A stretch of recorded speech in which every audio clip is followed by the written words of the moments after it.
الحمدللہ رب العالمین والصلاة والسلام علی سید الانبیاء والمرسلین اما بعد۔ سامعین کرام، میں ہوں محمد عثمان منیب، دارالسلام ریسرچ سینٹر سے۔ آج کا ہمارا موضوع ہے کہ روزے دار خوشبو استعمال کر سکتا ہے یا نہیں کر سکتا، اور اس کے علاوہ ہم دیگر چند ایک مسائل پہ گفتگو کریں گے۔ جہاں تک خوشبو کا تعلق ہے، رسول اکرم صلی اللہ علیہ وسلم کا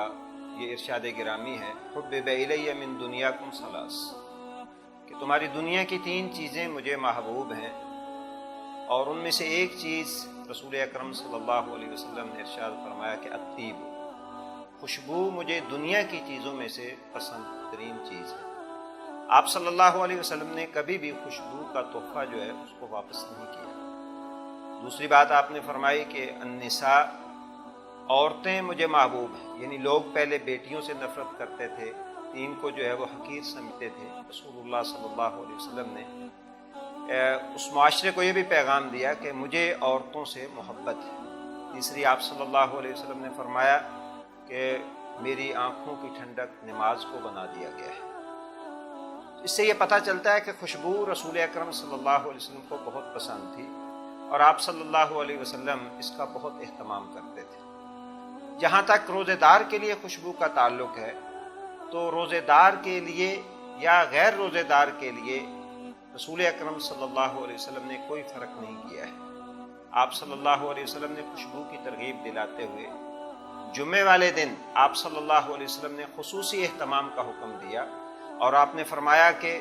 جمعے والے دن تم غسل کرو، غسل یوم الجمعۃ واجب علی کل مسلم، جمعے والے دن کا غسل ہر مسلمان پہ فرض ہے۔ اور آپ صلی اللہ علیہ وسلم نے فرمایا تم میں سے ہر ایک کو چاہیے کہ وہ خوشبو لگائے، اور اگر اس کے پاس اپنی خوشبو نہیں ہے تو اپنی بیوی کی خوشبو میں سے ہی لگا لے۔ اس سے یہ پتہ چلتا ہے کہ خوشبو کی بہت زیادہ اہمیت تھی رسول اکرم صلی اللہ علیہ وسلم کے نزدیک، اور آپ نے یہ فرق نہیں کیا۔ آپ نے یہ نہیں بتایا کہ روزے دار جو ہے وہ خوشبو نہیں لگا سکتا اور دوسرا جو ہے وہ لگائے۔ جیسے آپ صلی اللہ علیہ وسلم نے فرق کیا کہ وضو سب کے لیے کرنا ہے، لیکن روزے دار جو ہے وہ مبالغہ نہ کرے ناک میں پانی چڑھاتے ہوئے، لیکن اس موقع پر رسول اللہ صلی اللہ علیہ وسلم نے یہ وضاحت نہیں کی کہ روزے دار جو ہے وہ خوشبو نہیں لگا سکتا، بلکہ جمعہ پڑھنے والا روزے دار بھی ہوتا ہے روزوں میں، اور غیر روزے دار بھی عام دنوں کے اندر بھی روزہ جمعہ کی نماز ادا کرتا ہے۔ اس لیے رسول اللہ صلی اللہ علیہ وسلم کا یہ حکم جو ہے وہ عام ہے، جس سے پتہ چلتا ہے کہ آدمی جو ہے وہ خوشبو روزے کی حالت میں بھی لگا سکتا ہے۔ لیکن خوشبو کی ایک قسم جسے بخور کہتے ہیں، جس کا دھواں ہوتا ہے، وہ لکڑی کو آگ لگا کے وہ دھواں باقاعدہ، تو دھواں جو ہے کیونکہ اس کی حیثیت جو ہے وہ سگریٹ کی طرح ہو جاتی ہے کہ وہ اندر جاتا ہے، جیسے سگریٹ کا دھواں اندر جاتا ہے، اس لیے بعض علماء نے بخور جو ہے اس سے جو ہے وہ منع کیا ہے کہ کیونکہ اس کا دھواں ہوتا ہے، اور دھواں جو ہے وہ انسان کے پیٹ کے اندر جائے، اس سے انسان کو اوائڈ کرنا چاہیے۔ باقی دیگر خوشبوئیں جو ہے ان کے استعمال کے اندر کوئی حرج نہیں ہے۔ یہی حدیث کے قریب ترین موقف ہے۔ جن لوگوں نے خوشبو کی ممانعت کی مختلف وجوہات ذکر کی ہیں، تو ان کی کوئی اصل بنتی نہیں ہے۔ بعض لوگ فقہاء نے یہ کہا کہ اس سے انسان کی شہوت بڑھتی ہے، لیکن حقیقت یہ ہے کہ اگر کوئی ایسا معاملہ ہوتا تو پیارے حبیب صلی اللہ علیہ وسلم ضرور اس سے منع کر دیتے، آپ روک دیتے، اور ہمارے لیے رکنا جو ہے وہ ضروری ہو جاتا۔ لیکن آپ صلی اللہ علیہ وسلم نے کیونکہ اس سے نہیں روکا ہے، روزے دار اور غیر روزے دار کا فرق نہیں کیا ہے، اس لیے ہم یہ فرق جو ہے وہ کرنے کے از خود مجاز نہیں ہے۔ دوسرا جو مسئلہ آج ہم ڈسکس کریں گے کہ نماز تراویح جو ہے اس کا کتنا ثواب ہے۔ یہ عرض کرنے سے پہلے میں ایک بات کی وضاحت ضروری سمجھتا ہوں، اور وہ یہ ہے کہ یہ ہمارے ذہن میں ہونا چاہیے کہ نماز تراویح اور تہجد دو ہی عبادتوں، ایک ہی عبادت کے 2 نام ہیں۔ جو عام دنوں کے اندر جس کو ہم تہجد کی نماز بولتے ہیں، رمضان المبارک میں اسی نماز کا نام جو ہے وہ نماز تراویح ہے۔ اور جہاں تک تہجد کا تعلق ہے تو قیام اللیل جو ہے، اسے عربی زبان میں قیام اللیل کہتے ہیں، یہ وہ عظیم عبادت ہے جس کا ذکر اللہ تعالیٰ نے قرآن مجید میں بھی فرمایا ہے کہ تتجافی جنوبہم عن المضاجع یدعون ربہم خوفا وطمعا۔ ان بندوں کی اللہ نے تعریف فرمائی کہ جو رات کو بستر چھوڑ کر بستروں سے الگ ہو کے اللہ کے سامنے کھڑے ہوتے ہیں۔ یہ بہت ہی عظیم لوگ ہیں، اور اللہ تعالیٰ نے اپنے حبیب صلی اللہ علیہ وسلم کو جب وحی نازل کرنا چاہی تو وحی نازل کرنے سے پہلے فرمایا کہ آپ رات کو اٹھ کے قیام کیا کریں، ان ناشئۃ اللیل ہی اشد وطئا واقوم قیلا، کہ نماز تہجد پڑھنے سے، رات کو قیام کرنے سے انسان کے جو منفی جذبات ہوتے ہیں وہ کچلے جاتے ہیں اور انسان کی زبان بھی سیدھی ہو جاتی ہے، انسان جو ہے بہت درست اور بہت مناسب بات کرتا ہے۔ اس سے یہ پتہ چلتا ہے کہ نماز تراویح جو ہے اس کی فضیلت جو حدیث میں بیان ہوئی ہے، اس کے علاوہ یہ بھی اس کی فضیلت قرآن سے ثابت ہوتی ہے کہ تراویح کی نماز ادا کرنے سے انسان کے اندر جو ہے وہ نہ صرف یہ کہ عاجزی پیدا ہوتی ہے بلکہ انسان کی زبان بھی درست اور سیدھی رہتی ہے اور انسان کے جو منفی اور جنسی جذبات ہوتے ہیں وہ بھی کچلے جاتے ہیں۔ اور آپ صلی اللہ علیہ وسلم کا یہ فرمان ہے کہ جبریل امین رسول اکرم صلی اللہ علیہ وسلم کے پاس آئے اور انہوں نے آ کے رسول اللہ صلی اللہ علیہ وسلم سے یہ کہا کہ یا محمد عش ما شئت، اے محمد صلی اللہ علیہ وسلم آپ جتنا زندہ رہنا چاہیں رہ سکتے ہیں، اللہ کی طرف سے آپ کو یہ اجازت ہے، لیکن ایک وقت آئے گا کہ آپ اس دنیا سے جائیں گے، آپ نے اس دنیا سے جانا ہے۔ اور پھر اس حدیث میں آگے جا کے فرمایا جبریل امین نے کہ فَاعْلَمْ أَنَّ شَرَفَ الْمُؤْمِنِ قِيَامُ اللَّيْلِ،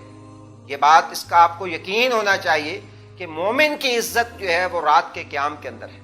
یعنی نماز تہجد کے اندر رات کا جو قیام ہے اس میں مومن کی جو ہے وہ وَاعْلَمْ أَنَّ شَرَفَ الْمُؤْمِنِ، مومن کا شرف اور عزت یہ ہے کہ وہ رات کو قیام کرے۔ تو رات کا قیام جو ہے یا نماز تراویح یہ بہت ہی عظیم عمل ہے۔ نبی کریم صلی اللہ علیہ وسلم نے ارشاد فرمایا جو شخص عام دنوں میں قیام کرتا ہے اس کی تو یہ فضیلت اپنی جگہ پہ مسلم ہے، لیکن خصوصاً رمضان المبارک کا جو قیام ہے جسے آج ہم مسلمان بہت معمولی سمجھتے ہیں اور یہ سمجھتے ہیں کہ روزہ رکھ لیا کافی ہے اور تہجد تراویح جو ہے یہ نفل ہی ہیں، فرض تو نہیں ہے، یہ سوچ جو ہے بالکل غیر مثبت سوچ ہے، یہ منفی سوچ ہے۔ ہمیں یہ دیکھنا ہے کہ رسول اکرم صلی اللہ علیہ وسلم کی یہ سنت ہے اور سنت کوئی معمولی چیز نہیں ہے، اور پھر آپ صلی اللہ علیہ وسلم نے اس کا ثواب بتایا ہے کہ من قام رمضان ایمانا واحتسابا غفر له ما تقدم من ذنبه، کہ جو بندہ ثواب کی نیت سے اللہ کو راضی کرنے کے لیے اجر و ثواب کی نیت سے رمضان کا قیام کرتا ہے بھی مسلمان ایماندار ہے، غفر له ما تقدم من ذنبه، اللہ اس کے سارے گناہ معاف کر دیتا ہے، اس کے پہلے سارے گناہ اللہ رب العزت اس عمل کی وجہ سے معاف کر دیتا ہے۔ اس لیے ہمیں تراویح کا اہتمام جو ہے یہ ضرور کرنا چاہیے۔ اور تیسری بات یہ ہے نماز تراویح جو ہے اس میں کیونکہ مردوں کے ساتھ ساتھ خواتین بھی شامل ہوتی ہیں اور رسول اکرم صلی اللہ علیہ وسلم کے زمانے میں بھی خواتین باقاعدہ مسجد کے اندر جا کے نمازیں پڑھتی تھی، تو اگر خواتین بھی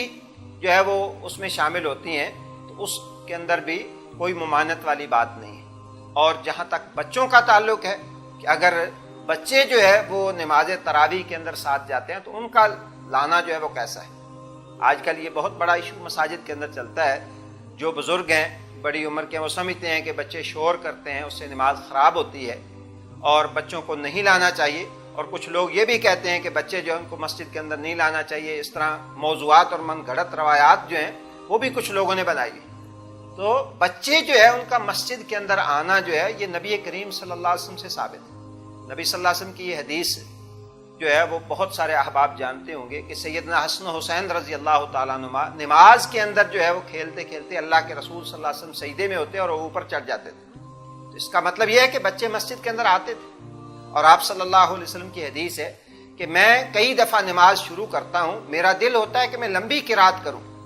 لیکن مجھے کسی بچے کے رونے کی آواز آتی ہے تو میں سمجھتا ہوں کہ اس کی ماں کو تکلیف ہوگی، میں نماز مختصر کر دیتا ہوں۔ اس سے یہ پتہ چلتا ہے کہ عہد نبوی کے اندر تو چھوٹے معصوم بچے بھی مسجد کے اندر آتے تھے۔ ہاں اس بات کا اہتمام ضرور ہونا چاہیے کہ بچوں کے اندر شعور ہو، بچوں کو والدین جو ہے ان کے اندر شعور بیدار کریں، انہیں مسجد میں لے جانے سے پہلے بتائیں کہ بیٹا مسجد کا تقدس ہوتا ہے، اس کا خیال رکھنا ہے، شور نہیں ڈالنا، تو بچے جو ہے مسجد کے اندر آ سکتے ہیں۔ بچوں کو مسجد کے اندر لائیں گے تو وہ بڑے ہو کر جو ہے انہیں پتہ چلے گا کہ نماز کس طرح پڑھتے ہیں، اسلام کے جو ہے وہ کیا ارکان ہیں، اسلام کے جو ہے وہ کیا ضابطے ہیں، اور کیا کیا عبادات جو ہے وہ اسلام نے ہمارے اوپر لازم کرا دی ہیں۔ ہاں اس بات کا اہتمام والدین کو ضرور کرنا چاہیے کہ بچوں کا جو ہے بچوں کی تربیت کریں اور بچوں کا جو ہے انہیں یہ پتہ ہو کہ ہم مسجد کے اندر جا رہے ہیں، اور جو بہت چھوٹے بچے ہیں اگر ان کا اہتمام ہو سکے گھر کے اندر کہ